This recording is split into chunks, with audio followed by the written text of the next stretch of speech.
E sejam boas a hora e a situação que estão nos ouvindo e nos assistindo, queridos amigos. Estamos voltando com o AgoraCast, qual é o seu ponto de vista, e hoje nós vamos falar sobre um tema polêmico do meio nerd. Nós vamos falar a respeito das mudanças, das adaptações de heróis. O que foi que fizeram com o meu herói? Esse é o tema de hoje. Meu nome é Jonathan Freitas, lá se vamos nós conversar sobre isso. Eu estou trazendo uma galera massa aí, um time de peso que curte quadrinhos, que curte séries, cinema de herói e que vai dar o que falar.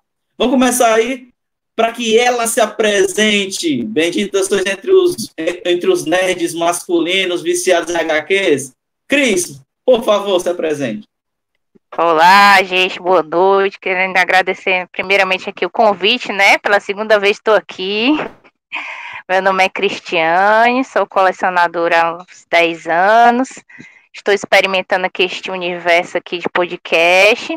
Então, vocês me perdoem se eu falar alguma besteira. E deixa eu ver, sou professora, tenho 34 anos. E é isso aí, gente. Valeu aí. E estamos com ele, João Ferreira, diretamente de onde, João Ferreira? Paraíba, Pernambuco, onde é? Eu estou no Rio Grande do Norte, Caiçara do Rio do Vento. Fala um pouquinho de você, João Ferreira, aí já participou com a gente do AgoraCast em vários programas, gravou, escreveu, e hoje a gente vai também falar sobre HQ. Você curte aí Marvel, DC? Já participei do AgoraCast, escrevia para o site, participei de alguns episódios, 80 anos de Batman, 50 anos de Abbey Road, dos Beatles, programas de TV loucos dos anos 90, folclore. Teve o primeiro episódio que era Brega Cabaré, e eu sou bem mais fã de Marvel do que de DC, mas eu acompanho as adaptações, e embora eu não acompanhe muito DC, mas a gente vai falar sobre eles também, né? É isso aí. Valeu, Ferreira. E nós estamos também com ele, Paulo Fernando. Boa noite a todos, boa noite aos convidados aí. Mais uma vez, é uma honra participar do AgoraCast e vamos comentar sobre a novela Pantanal, não é isso? Acho que não. Vamos falar dos nossos heróis prediletos, Marvel, DC, as mudanças de etnia, as mudanças da editora, cânone, rasgado, tudo isso, e também da novela Pantanal, rapaz, que vai fazer parte do universo DC no próximo ano.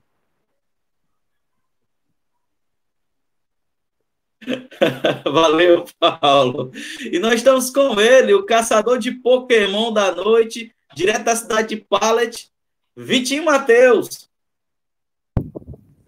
E aí, gente, como é bom estar aqui de volta, finalmente.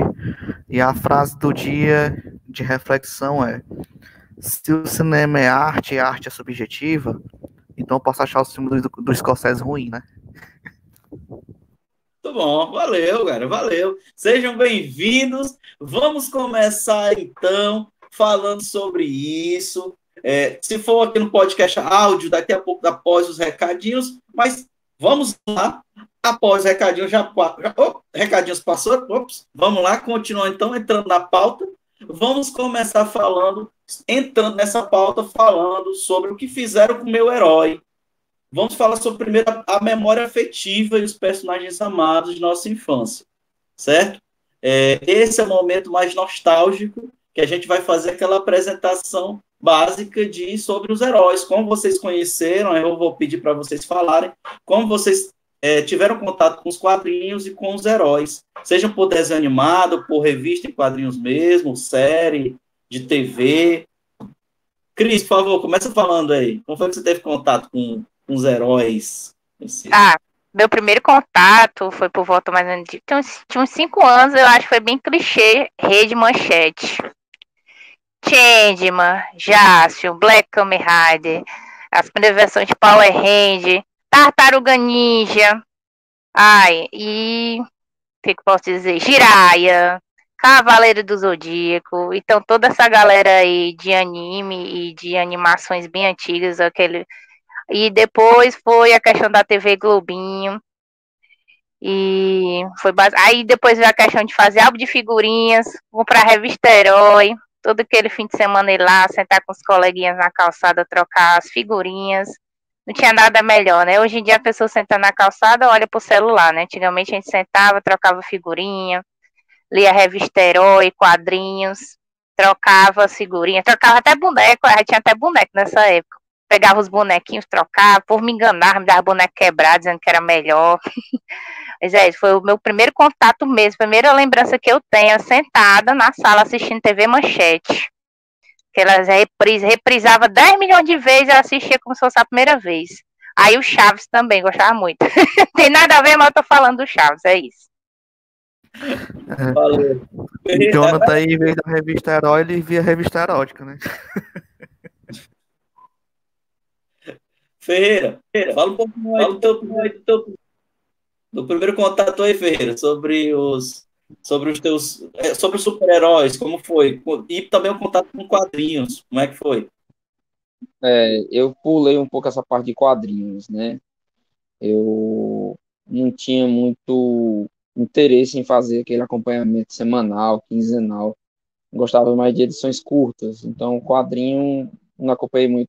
Gostava mais de edições colecionáveis. Então eu tinha muita revista de Conan, de Batman, mas li pouco quadrinho. O contato com os super-heróis é mais TV, cinema, né? Reprise dos filmes do Superman, Sessão da Tarde. E, assim, eu vim conhecer um pouco mais do universo, que existia um universo grande de heróis, vendo a série do Batman, a série do Flash dos anos 90, querendo ou não, Chapolin também é um herói, né, da infância da gente, mas é mais esse contato bem antigo. E aí, nos anos 90, teve essa parte também de Power Rangers, filme Tartaruga Ninja. Começou as adaptações live action, né? Mas eu pulei essa parte de quadrinho. Eu li quadrinho já depois de adulto, colecionáveis e edições mais edições especiais, né? Nunca fui de acompanhar muito quadrinho mês a mês, tanto que eu tenho hoje esses graphic novels e tudo. Eu gosto mais dessas edições colecionáveis. E aí, final dos anos 90, início dos anos 2000, boom dos filmes, né? Séries, adaptações live action. Mas foi mais essa parte aí. Os filmes do Superman, Batman, do final dos anos 80, início dos anos 2000. Filme do Superman é antigo, né? Dos anos 70, mas reprisou muito nos anos 90. Massa, massa. Paulo Fernando, você aí, fala um pouco aí. Eu acho que eu lembro uma memória que minha mãe comprou uma revista da Mulher Maravilha, que eu tentei achar aqui a capa, não achei.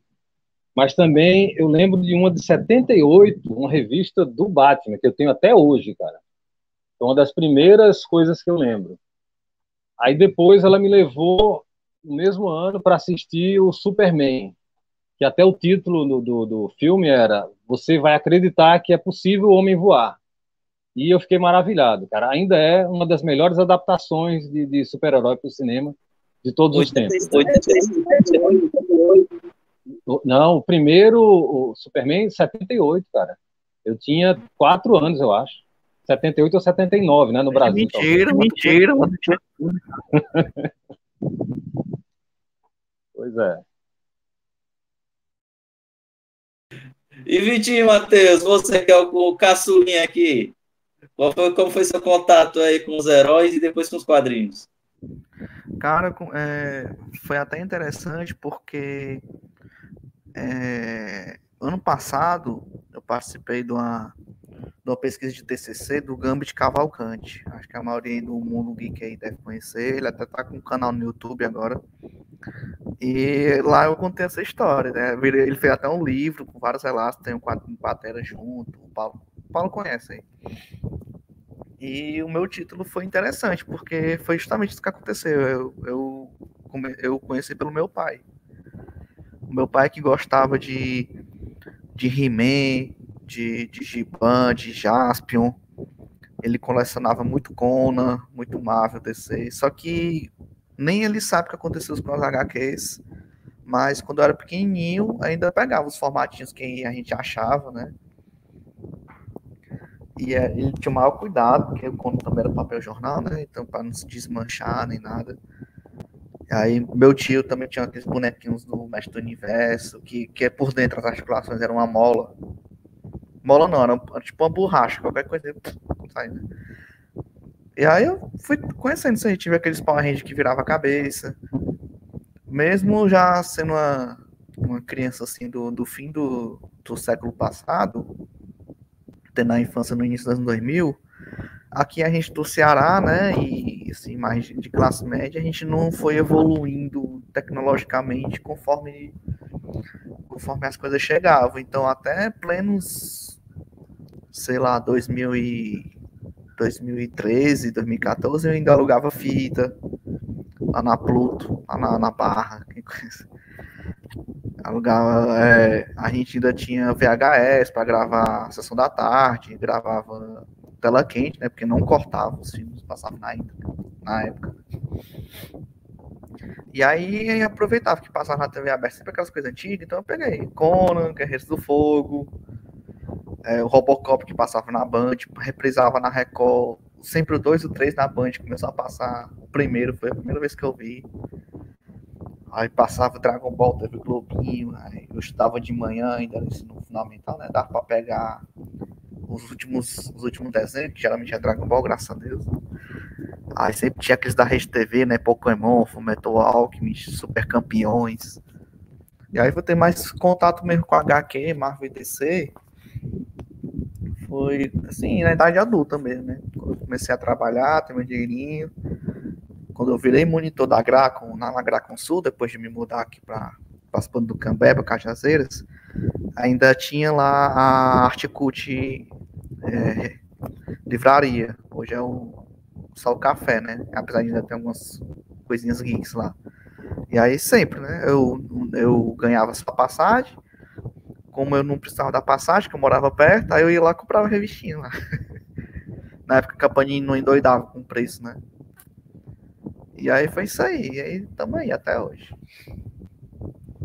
Valeu, Vitor. Eu me lembro o contato que eu tive, que era bem cedo, com heróis, as reprises Sessão da Tarde, né? Do Superman, Superman 2, a série do Incrível Hulk, que quando eu passava nas bancas do centro da cidade, quando eu ia com os meus pais, a minha mãe, eu ficava sempre pedindo para comprar uma revista em quadrinhos daquela. E o Hulk, ele pulava, parecia que estava voando, né? E eu não entendia por que na série ele não conseguia pular daquele jeito, ele não conseguia voar, tipo, quase voando. Então era aquela limitação toda da época, né? Dos live action. E tive contato também com o desenho dos Super Amigos, e vi as revistas em quadrinhos do Superman, que naquela época era a minha preferida, Batman, e ficava sempre assistindo o desenho e achava super bacana aquilo. Então tinha um pouco também disso, da revista Herói, que a Cris falou, a saudosa Herói, que marcou a nossa infância. Alguém quer falar mais uma coisa? Acho que tu tocou num ponto muito massa aí, né? Que são os heróis da Hanna-Barbera. E hoje estão sendo resgatados aí pelas empresas de action figure, que custam uma nota, né? Quem sabe muito bem. Aí pela a própria DC, com esses crossovers, ó, linhas próprias, assim, e ainda vai entrar na questão também totalmente pertinente do nosso podcast, né? Que é o que fizeram com nossos heróis.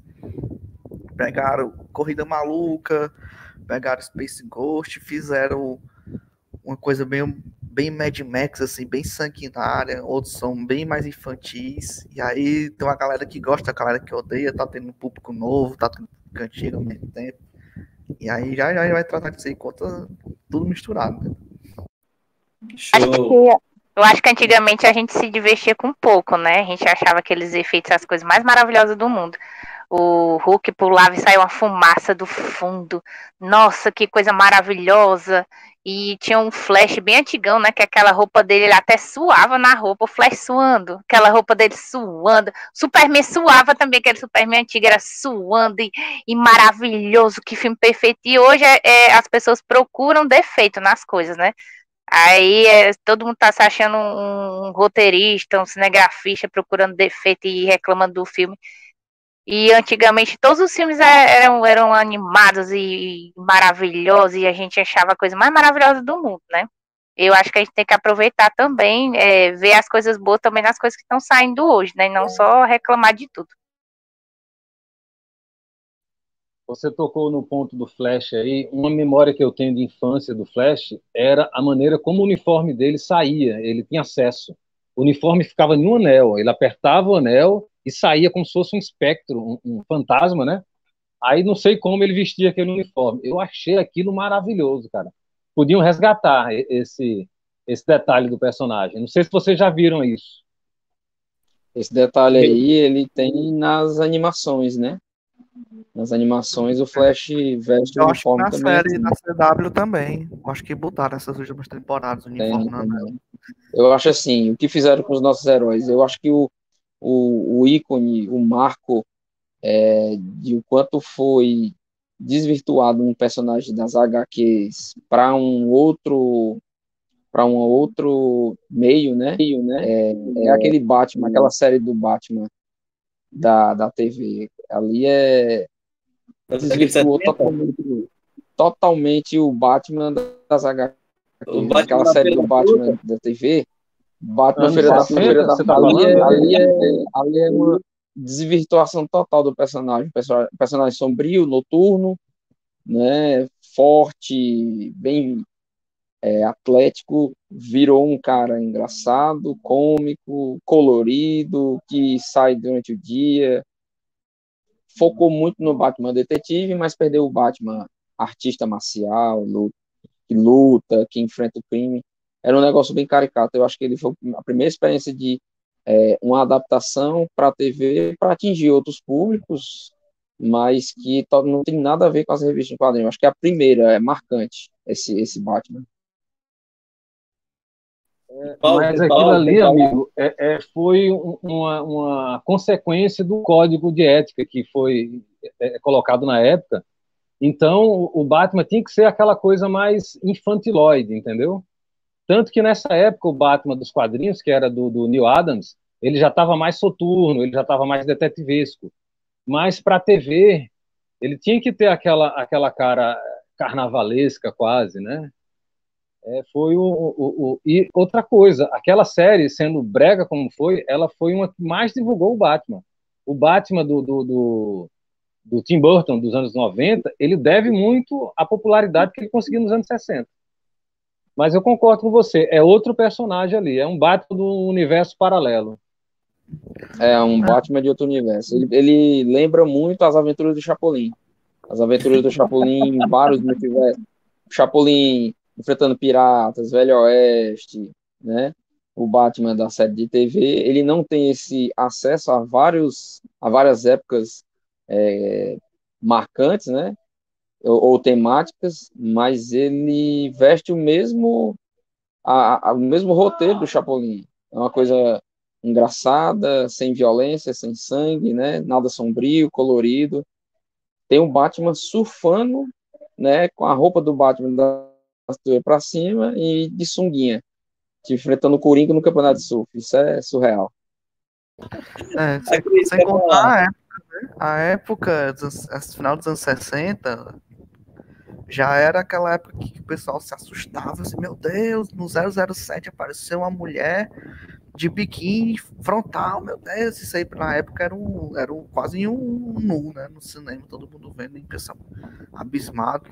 Na mesma época que tava tendo o cinema exploitation, né, os faroestes italianos, os spaghetti western, tudo ali junto e misturado com aquela moda mais hippie, as calças boca de sino, os tamancos, os cabelos volumosos e tudo lá junto misturado, cada um com seu estilo, mas ainda era aquela época mais brega, assim, né? Os heróis. Vitor, Os X-Men também, né? Tudo colanzinho, tudo colorido. Né?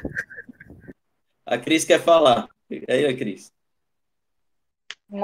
Tá dizendo que eu gosto demais daquela série do Batman, apesar de ter esse lado tosco, mas eu sou muito fã do Batman, né? Então, eu acho que dependendo das mudanças, claro que pega um personagem que é sombrio e coloca ele como um palhaço, tudo bem, mas eu acho que dependendo do que ele queria atingir na série, o que ele queria atingir ali? Ele queria atingir, acho que aquela época, né? Eu acho que a série tinha um pouco de criticidade, né? Como o Vitor falou, e ele queria mostrar uma abordagem diferente sem chocar, entendeu? Ele queria mais era criticar ali o momento, por isso que ele causou toda aquela euforia ali do momento de sunguinha, de surf, aquela coisa toda. Eu acho que foi mais tipo uma questão de crítica mesmo, ao que estava envolvido ali. Não, isso aí aconteceu com o Venom agora, recentemente. Foi a mesma coisa. O personagem soturno, sombrio, sanguinário, virou comédia, pastelão. E deu super certo. Assim, eu tenho um top 5 de personagens mal sucedidos em adaptação em live action, né? Porque se você for parar para pensar, a animação, ela é bem possível você conseguir reproduzir o que tem nas revistas em quadrinhos. É tanto que a DC Comics, ela é sucesso em animações, né? Ela produz aí muitas animações durante o ano, todas elas com muita qualidade, respeitando o cânone dos personagens. Recentemente teve adaptações após os eventos de Flashpoint, que rebootou, né, e encerrou em uma animação, né, que é, acho que, se não me engano, a Guerra de Apocalipse, uma coisa assim. Foi. E que foi 52, né? isso, foi bem sucedido aquela série de animações, se não me engano, foram 12 animações. E assim, quando a gente fala de erros em adaptação dos personagens, a gente vem muito pro live action porque a animação é mais fácil, né? Até séries de TV também é mais fácil. Mas assim, existem muitos, por exemplo, um personagem que eu gosto muito que é o Conan. Fizeram uma adaptação no cinema com o Jason Momoa, né? Como Conan. E inseriram vários elementos que não tem muito a ver com o que seria um cânone do personagem, né? Tentaram colocar muito magia, e o Conan é um herói força bruta, né? Então, aquela adaptação do Conan, tanto que não teve uma continuação, funcionaria como um filme independente se ele não fosse um personagem que vivesse em inúmeros cenários, né? Eu li muitas revistas do Conan, ele tem aventuras em deserto, tem aventuras em montanha, tem aventuras no litoral, tem aventuras no gelo, e ali ele abordou como se fosse algo sombrio, não ficou tão legal. Fora também isso, tem as adaptações dos X-Men no cinema, os erros de continuidade da Fox, né? Em não ter uma continuidade. Eu acho que muitos personagens como o Wolverine tiveram sucesso, né? Continuidade, o personagem passou 10 anos no cinema, mas os erros de continuidade fizeram com que os filmes fossem perdendo ao longo do tempo, né, aquela atratividade. Adaptaram muitos personagens pouco conhecidos, alguns personagens que não eram tão conhecidos, que poderiam ter poderiam ser melhor aproveitados no cinema, não foram. E tem outros, né? Tipo o Insucesso de Mulher Gato, da Halle Berry, que é um personagem extremamente complexo, que não foi bem aproveitado. Eu vejo agora recente o que estão fazendo com a Miss Marvel, né? A série da Miss Marvel eu estou acompanhando. Eles mudaram os poderes da Miss Marvel, né? Colocaram ela como se fosse um personagem que domina um espectro de poder, e que na verdade não tem nada a ver, ela é uma inumana, né? Não é mais inumana, né? Ela era uma inumana que poderia, né, a mutação dela era poder estender o corpo e tudo. Hoje não, são projeções de energia. E na série What If, que também é recente, né, do Disney Plus, eles inseriram um Doutor Estranho sombrio que eu achei que ele poderia ter sido aproveitado no filme, né, Multiverso da Loucura, mas não inseriram esse personagem, um personagem bem complexo, com muitas camadas, Esses, assim, são os exemplos que eu consigo lembrar de insucessos em adaptações. Sim.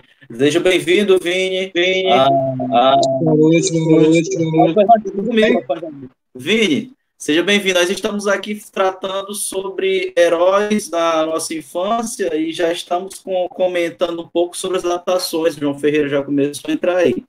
Eu vou pedir só para quando você não estiver falando, você desliga o microfone. Tem lá embaixo, tem. Pronto.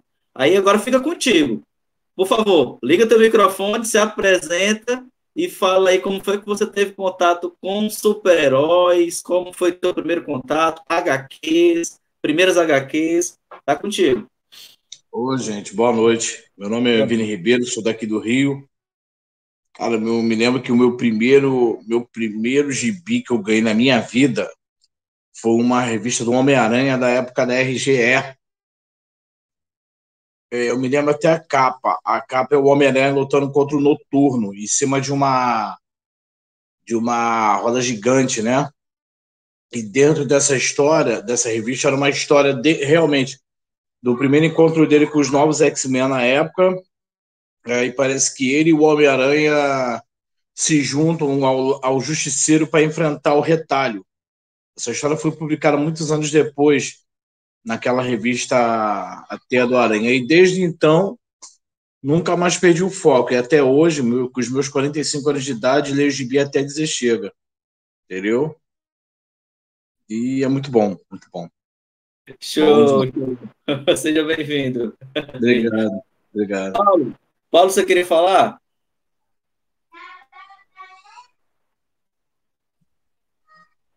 Vem, desliga o microfone aí por enquanto. Vai lá, Paulo. Paulo? Cadê? Sumiu, homem. Paulo, liga o teu microfone. Não, bom que eu só complemento aqui uma coisa que eu tava esperando eu se apresentar.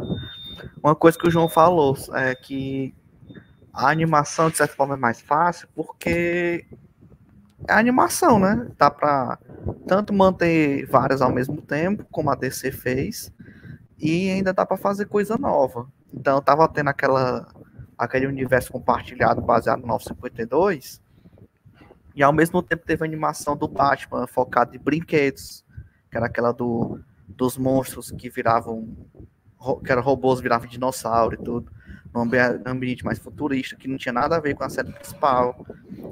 Teve o Batman também nos anos 70, a Alma do Dragão, fiz até um texto para agora Cast, muito show também.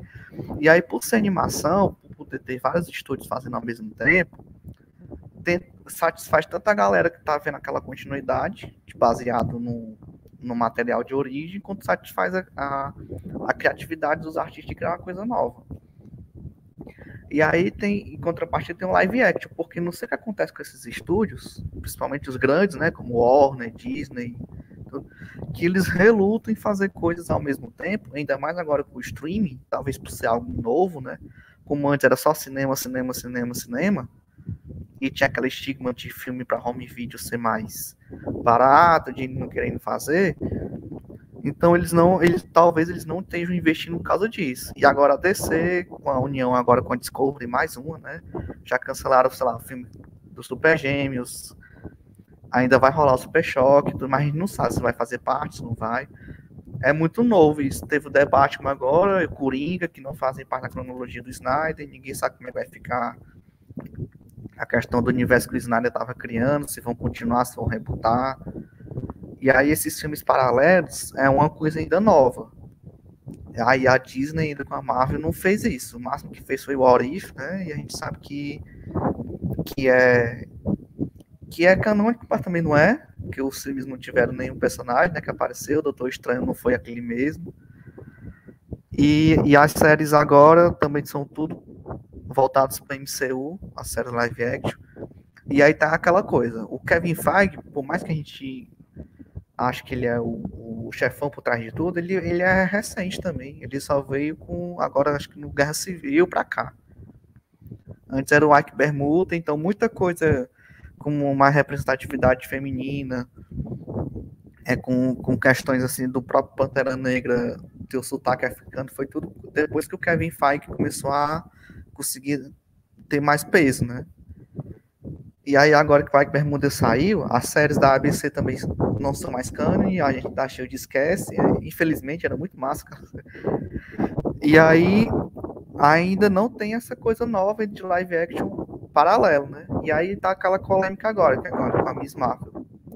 É o universo 66, é o universo 1999, 99, um monte de 9 aí, é ou não é, e ainda tá se enrolando. E o saudosista fica com raiva, a hora fica feliz, hora o público novo vem, hora sai, aí tá. É tudo ainda muito recente. Mas...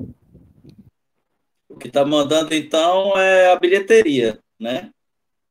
A Cris quer falar, Cris? Liga o microfone. Não, isso aí que o Victor falou é muito pertinente mesmo. A gente vive em volta da bilheteria, né? E aí acaba que as franquias ficam no mais do mesmo, né?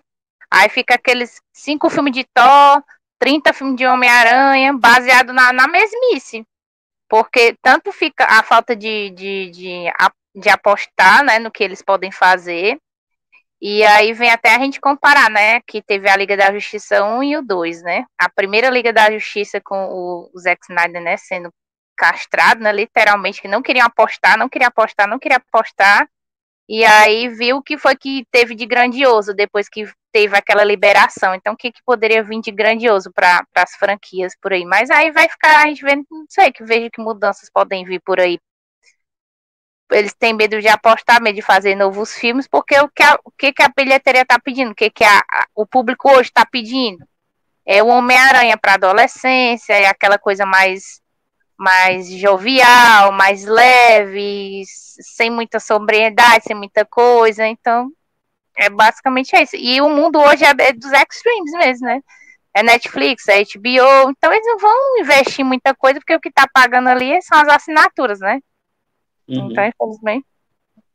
Eu tive acesso a um dado que fala que o público de quadrinho representa em torno de 5% do público do cinema. Então, eles não fazem esse filme para a gente, que é pessoal do quadrinho. Ele faz para o jovem. No máximo, não chega a 10%, não. É para ganhar dinheiro também. E outra coisa, o que está acontecendo hoje, como já temos mais de 10 anos de heróis no cinema, eles já estão se autorreferenciando. É por isso que a gente está vendo tanto mais do mesmo. Eles estão pegando elementos dos X-Men do começo dos anos 2000, que foi onde iniciou, né? X-Men e Blade. Embora eu não goste muito da franquia do Blade, foi a partir deles que deu todo o aval para esse boom dos heróis no cinema, né? Que eu achava que iria durar no máximo 10 anos, como foi no caso do Velho Oeste. Mas a gente já está aí com o quê? 12, né? 13 anos, desde começou com o Homem de Ferro, 2008, 2018, 10, 11, 12, 13, 14 anos. Então, é isso mesmo. Quem se apega, como nós, ao que foi feito para os quadrinhos, vai se decepcionar muito. Porque o que vamos ver a partir de agora é autorreferência. Autorreferência ao próprio material deles, ao próprio material que já foi feito no cinema. E quadrinho cada vez mais vai ficar de lado. Essa questão de adaptação fiel aos quadrinhos, eu acho que custa muito mais caro para a produção, né? Um exemplo disso é Guerra Infinita. Quem acompanhou as revistas Desafio Infinito, a Saga do Infinito, sabe que é muito complexo você reproduzir, porque até alguns personagens nem foram introduzidos no cinema ainda, como Mephisto, Surfista Prateado estava com os direitos da Fox, então alguns personagens foram trocados, é só o conceito. Eu acho bacana da produção da Marvel Studios com Kevin Feige é isso, ele pegar o conceito e introduzir uma nova história e fazer disso comercial, né? É uma coisa que o Zack Snyder tentou fazer e a direção da Fox não conseguiu, da Warner não conseguiu acompanhar, né? O Zack Snyder queria fazer uma coisa inovadora, pegar o conceito dos heróis, tanto que a história do filme, do Snyder Cut, é uma origem baseada nos 952, baseada naquele jogo, né, do Injustice, baseado no reboot dos 952, mas não tem uma coisa muito fiel ao que já foi escrito em quadrinhos, né? E enquanto um tem o apoio, o aval da empresa, né, o outro não teve, né? Os executivos da Warner boicotaram todo o processo do universo do Snyder Cut, que era bem rico. A gente falou sobre adaptações que não deram sucesso, mas a gente tem que lembrar que muitas adaptações que foram produzidas para stream, para cinema, deram muito sucesso, como o Demolidor da Netflix, o Batman do Nolan, o Watchmen. Eu tive a oportunidade de ler umas revistas do Watchmen, universo do Watchmen, e Alan Moore. E é muito fiel, entendeu? A violência, o caos, né, a parte sombria, a investigação, né, os planos sombrios, é muito fiel. Então, esses 3 exemplos são para amarrar que também teve muita adaptação que teve sucesso, muita adaptação que foi bem feita, foi bem fiel. O Demolidor da Netflix e o Batman do Nolan são bem fiéis, entendeu? O Batman do Nolan é o Batman das revistas, né? Ele é investigativo, ele é um artista marcial. Ali sim eu consegui ver as páginas de revista em quadrinhos no cinema. Show. O grande problema do Snyder é que ele, dos diretores novos, ele é o mais purista que tem. Ele tentou trazer a essência dos quadrinhos para o cinema. Agora não foi dado a ele tempo, né? E como a Marvel estava atropelando tudo, e o número, e batia 1 bilhão, aí ele foi castrado. Agora, você falou, eu gosto muito do Watchmen. Eu já li a revista, a série, umas 4 vezes, já li uns 2 livros a respeito. Gosto do filme do Snyder, gosto do final que ele deu, que não colocou o Chonga, né? Ele colocou a culpa no Dr. Manhattan. Agora, o filme dele não é nem próximo ao que é dos quadrinhos, porque o filme dele é muito limpinho, é muito estético, é muito bonito, tem aquelas cenas paradas, entendeu? E o Watchmen, eu entendo que é uma coisa mais suja, mais crua. Fotografia perfeita, né? Exatamente, muito limpinho, muito pausterizado. Um diretor que seria perfeito para fazer o Watchmen seria um Tarantino ou um Scorsese. O Watchmen deveria ter aquele clima Taxi Driver, entendeu? O Rorschach, ele é baseado no Taxi Driver. Então, eu gosto muito da estética do Snyder, mas não é assim, próximo ao que foi o Watchmen e os quadrinhos, apesar de eu gostar do filme. Boa. Vamos voltar aqui para a pauta, gente, só um minuto. Vamos à pergunta, né? Para a gente poder só delimitar nossos, pelo visto, times, né? Heróis podem ser clássicos? Existe cânone para personagens da cultura pop? Existe uma obra canônica dentro da cultura pop? Vamos começar com o Cris aí. Cris, sua opinião. Heróis podem ser clássicos? Eles já nasceram mudando desde o primeiro momento, estão mudando até hoje, vão continuar mudando sempre? Eu não sei. Tipo, depende da mudança. Tipo assim, mudança tudo bem. Pode ser uma readaptação. Agora, tipo, como a gente estava falando lá, né? Do que aquela série do Batman queria naquele momento. Agora não dá pra toda hora eu colocar um Batman que vai rir, né? Vai ficar rindo o filme todinho, vai virar comédia, né? Eu acho que assim, eu apoio a mudança nos heróis, mas eles têm que em si ter a sua essência. Pode mudar uma roupa, pode mudar de, mas tem que ter a essência. Eu tenho que ter um Batman que ele é sombrio, que ele é depressivo e que ele não vai querer se sociabilizar. Eu vou ter um Superman que ele vai ser acima do bem e do mal, ele vai proteger. Então, tipo assim, eu acho que cada herói, ele tem a sua personalidade que você tem que partir a partir daquilo ali. Eu vou me basear naquilo para criar um novo personagem, uma nova história, mas seguindo aquela coerência do personagem. Se eu vou recriar tudo, por que não fazer um novo personagem, né? Faz logo um novo personagem, né?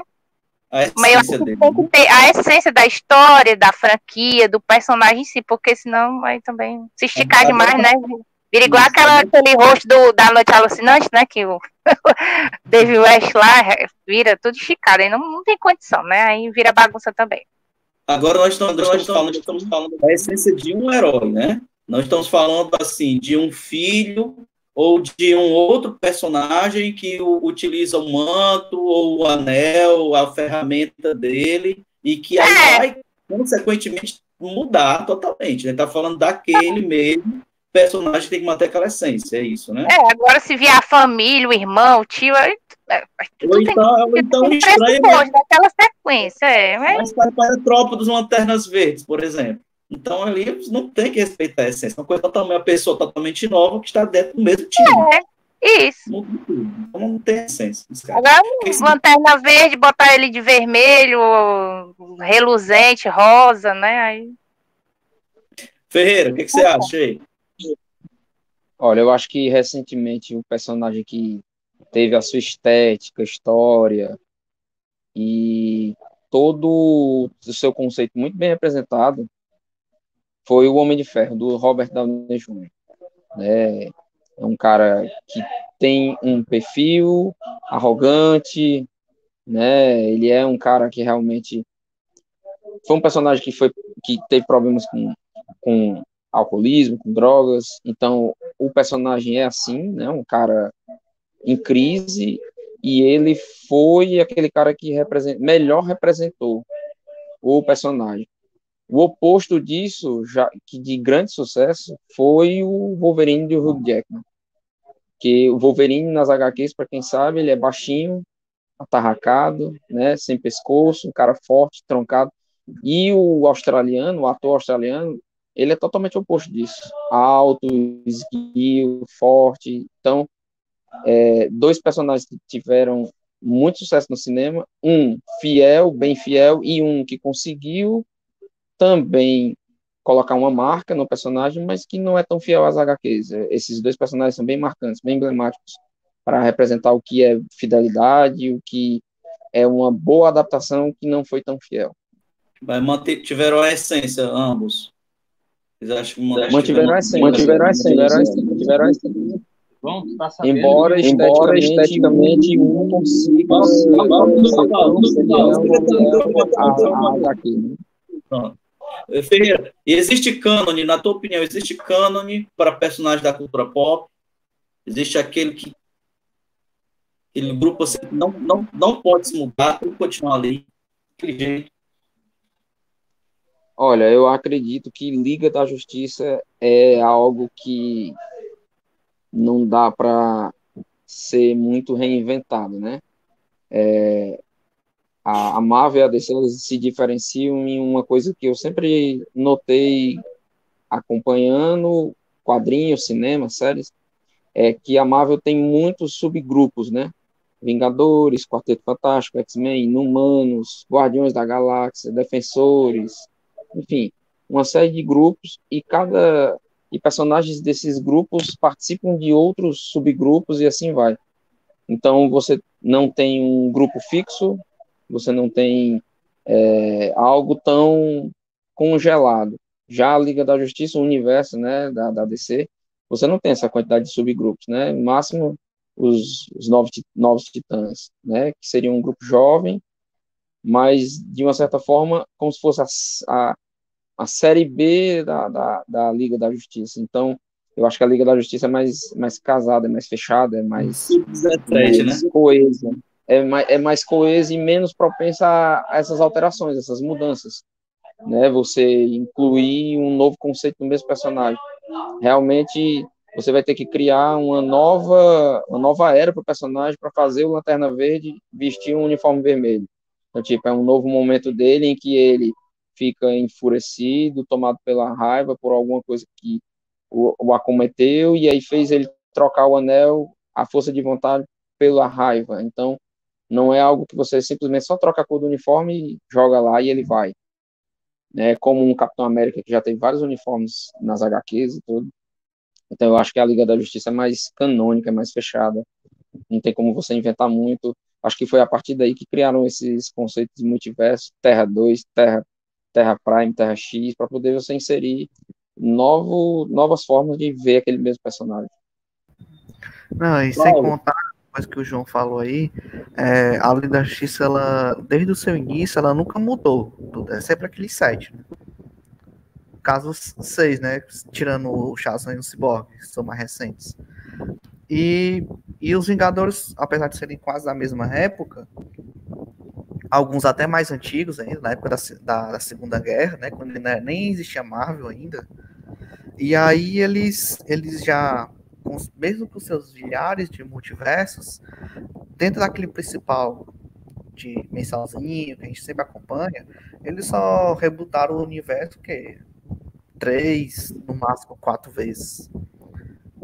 Tanto por 2, né? E no caso da Liga, eles sempre mantiveram os mesmos, mesmo rebutando, né? Sempre Batman, sempre o Superman. Tanto que quando chegou, às vezes, o 952, às vezes era bem criticado, né? O Superman mais rebelde, como assim? Ele tá mais novo. O Batman só tem 5 anos de atividade, já tem 3 Robins, como é que pode? E aí, e os Vingadores, eles não demoravam tanto assim, né, pra reiniciar um universo ou outro, comparado com a DC, mas eles iam mudando, né? Uma hora o Fera tava fazendo parte da equipe, outra hora o Wolverine, outra hora tava todo mundo morando no Triskelion, todo mundo junto, outra hora saía, aí entrava o Magno, saía Magno, o Magno virava pacifista, não entrava mais nenhuma equipe, saía de tudo. Visão morria, aí a Vampira da hora tava vilão, da hora não tava, aí como ficava nisso, um monte de equipe, a própria equipe estava mudando, aí ficava mais fácil, né, de manter um início. Vou adaptar aqui o Vingadores, vou escolher a equipe do ano tal. Tá, Vitinho, mas responde a pergunta. Existe cânone para personagens da cultura pop? Heróis pop clássicos? Cara, assim, a nível de grande bilheteria, como um cinema, com um filme de milhões de dólares, eu acho que sim. Até porque eles vão jogar no seguro. Então eles não vão criar algo totalmente diferente, correndo o risco de um investimento. E o Taika Waititi fez o quê? Oi? E o Taika Waititi fez o quê? Pois é, o Taika ele pegou o bonde andando. Agora vamos supor, vai ter um primeiro filme do Vingadores agora. Nunca teve antes. Eles não vão pegar e botar no Vingadores, em vez de Capitão América, em vez de Homem de Ferro, eles não vão botar, sei lá, o Ciclone, o Demolidor e tudo, coisa que, por mais que um hora ou outro tiveram participações na equipe, não era aquela equipe principal que começou tudo, né? Eles vão jogar no seguro. No seguro não tem mais. O pessoal vai mais reconhecer. Uma vez ou outra eu vi uma revista Vingadores aí na banca, não conheço nada, mas eu sei que tem o Capitão América, tem o Hulk, tem o Homem de Ferro, e tem a Viúva Negra. Aí eu vou lá no cinema ver, esse filme de herói, aquele que eu vi na revistinha ali. Então eles fazem o público que não conhece nada e bota um pouquinho de coisa ali pra gente, marmante que acompanha, ir lá e comprar o ingresso e dar dinheiro pra eles. O Vini quer falar. Vini Ribeiro, por favor. Não, é que ele tá falando na pauta aí de negócio de Vingadores, só para deixar uma coisa bem clara, que o Capitão América só virou Vingador em 64, na edição número 4 dos Vingadores. É isso que muita gente, você pegar alguns grupos aí, não entendem isso. O Capitão América só recebeu o status de fundador após a série do Hulk, na edição anterior. E sobre o negócio de grupo de Segunda Guerra, realmente, se a gente pegar cronologicamente falando da Marvel, a primeira super equipe de heróis chama-se Os Invasores, que eles lutaram no período de 1941 a 1945. Na Timely, teve mesmo uma equipe... Aí, é isso aí. Isso aí. Na Timely, nos anos 40, teve o Esquadrão Vitorioso, que, segundo a cronologia, eles se formaram um ano após a suposta morte do Capitão América e do primeiro Buck. E só respondendo a sua pergunta sobre o negócio aí do cinema, eu também acho que é viável. Porém, tem que guardar uma coisa aí por fora, porque se não der certo, vai decair de uma tal forma que, dependendo da produtora ou da editora que é responsável pela longa-metragem, caramba, os fãs vão cair de pau até dizer chega, entendeu? Caramba, eu fico imaginando, por exemplo, eu tô pensando aqui no Wakanda Forever. Eu vi a foto do namoro atual agora, pelo amor de Deus, gente. Muitos aqui a gente leu Namor. A gente leu Namor, aquele Namor que quando ele vinha dos céus, saía gritando Impérios Rex, caía na pancada com qualquer super equipe, com qualquer super-herói, qualquer super-vilão. Pô, me bota um cara, com perdão da expressão, me bota um Namor, aquela foto parecendo um membro do Village People, cara. Eu saí do... Sério, eu tô... Eu saí do grupo hoje por causa desse modismo que tá rolando, cara. Desse modismo que eles acham que o Namor é Azteca, gente. Filmando na Sapucaí, depois, vou ali fazer um filme ali. Pois é. Mas aí é o conceito que Kevin Feige de ceifar os personagens, entendeu? Ele ceifa os personagens para poder deixar uma coisa mais equilibrada no cinema. O Thanos, no cinema, não chega, não arranha nem o disco do Thanos das HQs. A mesma coisa vai fazer com o Namor, suavizar. Se você chegar no shopping agora, na praça da alimentação, agora não, mas há 6 meses atrás, perguntar, e aí, o Namor? A galera, não sei o que é isso. Ninguém sabe o que é um Namor, só quem sabe é a gente. Sabe o que vai acontecer? Esse Namor aí, que vocês estão achando diferentão, né? Ele vai ser o cânone agora, porque vai ser o que foi apresentado ao grande público.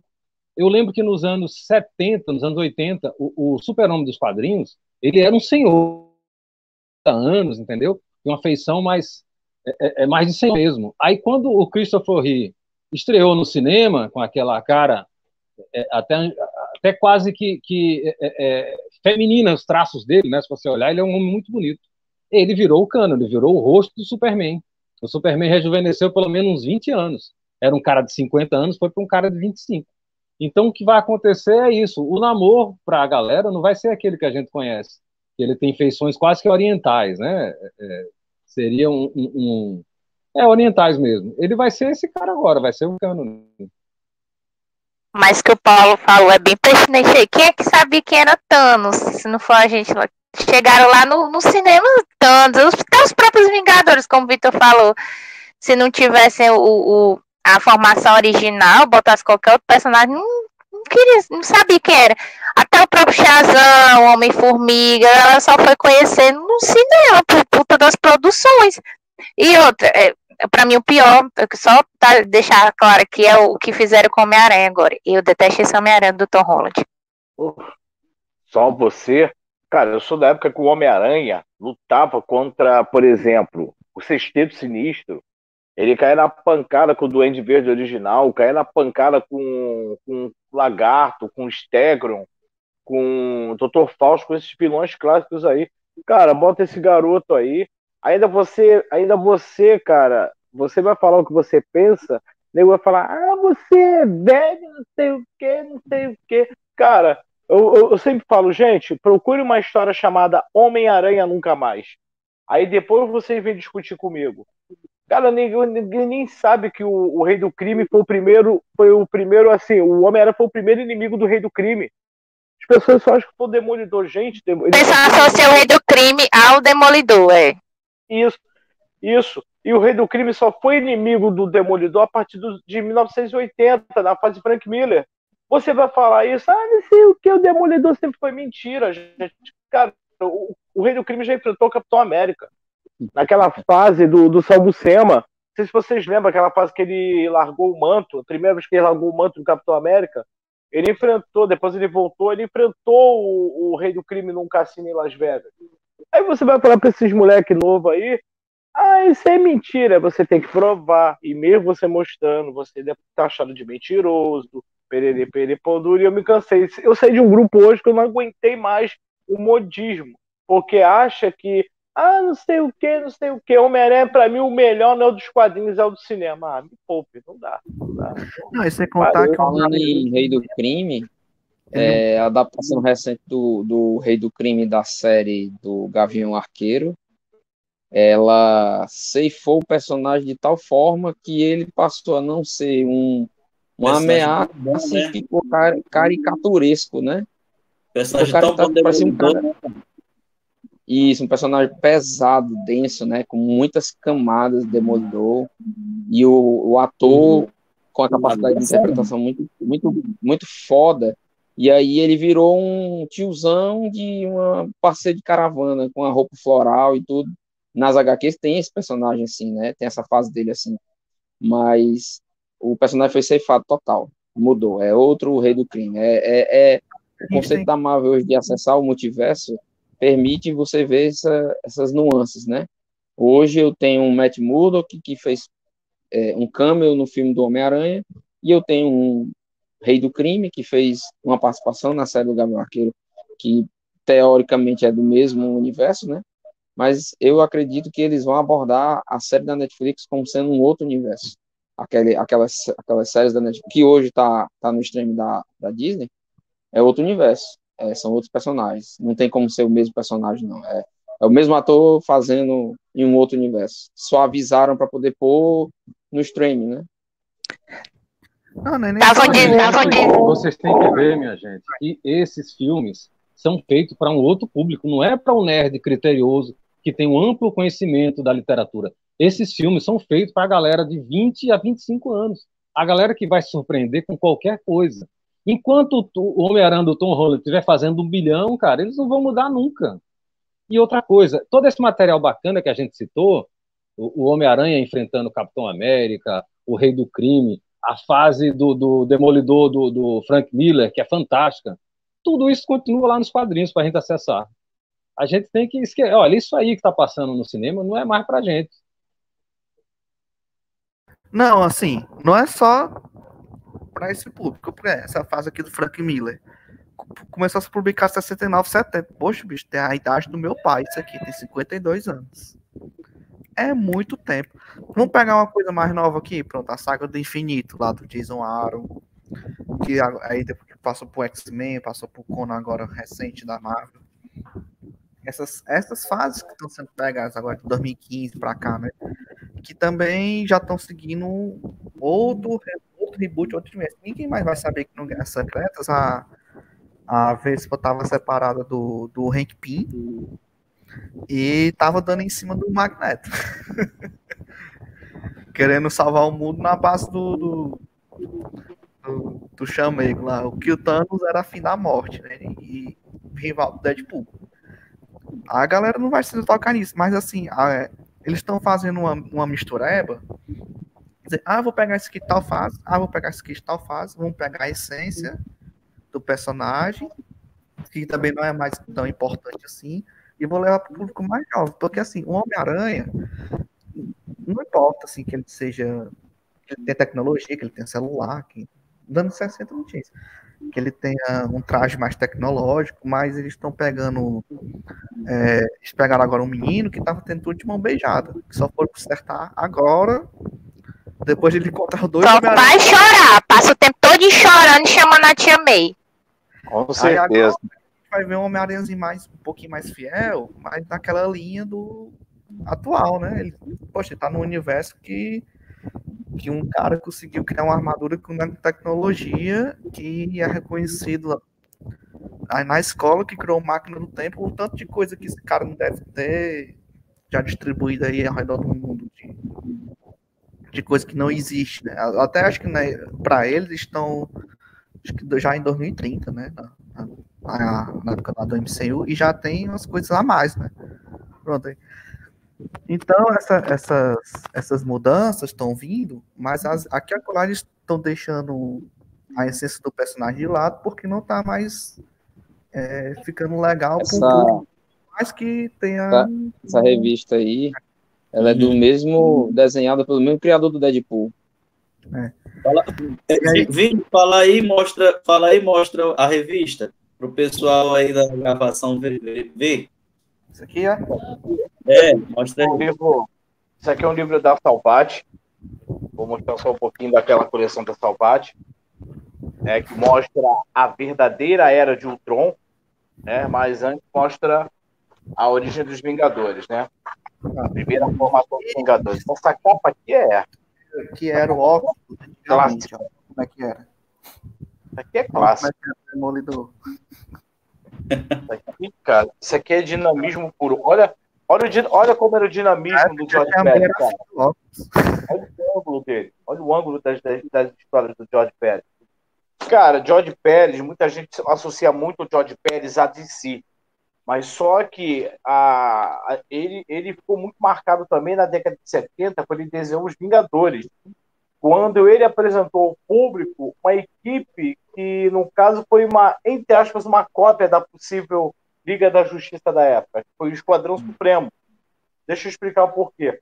Na época que ia ter o confronto Liga da Justiça e Vingadores, acho que foi 75, acho, não me lembro o ano agora, parece que na época o Stan Lee e o Carmine Infantino não entraram num acordo.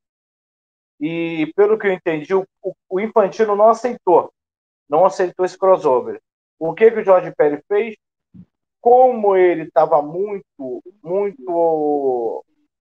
assim, ligado aos Vingadores, ele começou a desenhar os Vingadores em 71, o que ele fez? Ele pegou, se baseou em alguns membros da Liga da Justiça e formou e montou o Esquadrão Supremo. Tanto que depois desse encontro dos Vingadores, o Esquadrão Supremo não foi mais o mesmo.